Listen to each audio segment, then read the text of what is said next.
ne tutegala ne tuzeera nti twali tubeera almost mu area yemu.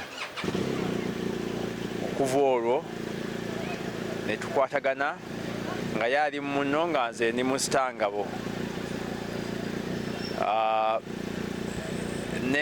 Nenyamba nnyo kubanga ye yali abaze mu mawulire nga manyi abantu bangi mu byobufuzi, abakulembeze b'eddiini bangi nga bamanyi. Ate oluvannyuma ne waba nga waliwo ebintu bingi bye twasinkanako okuwandikako ffenna.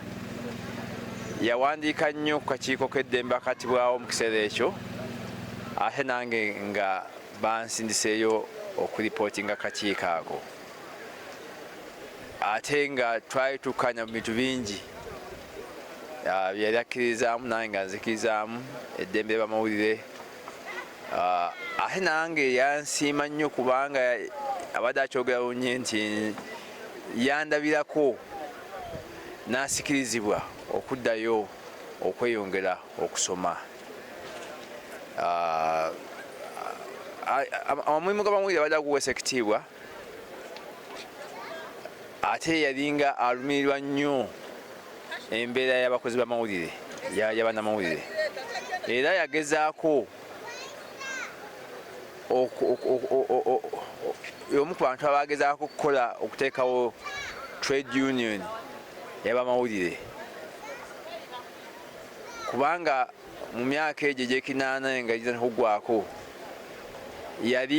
yasooka n'abeera secretary wa Labour mu Uja, oluvannyuma n'afuuka Uja president. Naye mu kiseera ekyo abamawulire baali tebaagala kuwulira kigambo kya trade union, nga balowooza nti okubeera trade union oba wa wansi, kubanga ndaba abantu batwala ba trade union nga abalina obuyigizi obwa wansi, abakozi aba wansi, kubanga bamanager tebakkirizibwa kujoininga union. N'olwekyo waawo Tamale nange n'abalala twali tulowooza nti kyali kijja kuyamba abamawulire okukola trade union, ebawe eddembe n'obusobozi okuteesa n'abakozesa. Naye abamawulire mu kiseera ekyo tebaakyagala, n'akita. Naye nga ekigambo ky'abamawulire embeera gye bakoleramu n'okuba nti baali basasulwa kitono, bali mu bubi, kyamukwatako nnyo. Naye nga abadde musajja mumanyi, gwa yaddeyo n'asoma, ng'oggyeko ekyo yali musajja musomi nnyo wa bitabo. Yayagala nnyo okumanya politics w'e Kenya, era nga buli nnaku agula olupapula lw'amawulire wa Daily Nation okusoma amanye ki ebigenda maaso, era nga wakunyumiza politics w'e Kenya ng'oyinza okola nti muna Kenya. Yes, sir. Mr. Kakande, briefly. Tamale Mirundi since 1986 has been very hardworking and very passionate. He loved his job, but also he was a very bold journalist.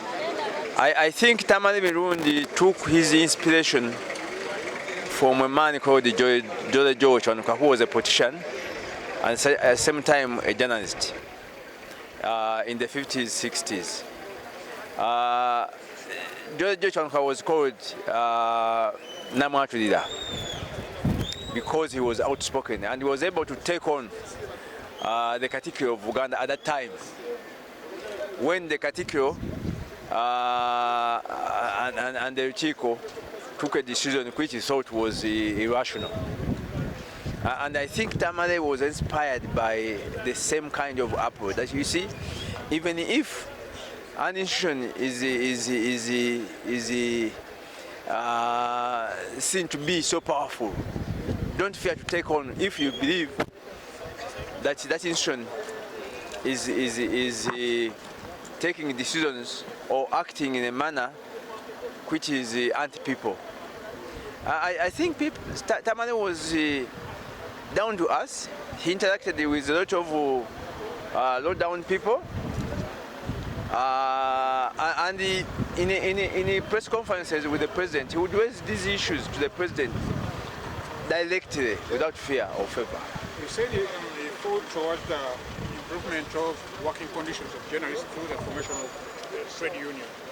Yes. Throw more light on that. In the late 80s,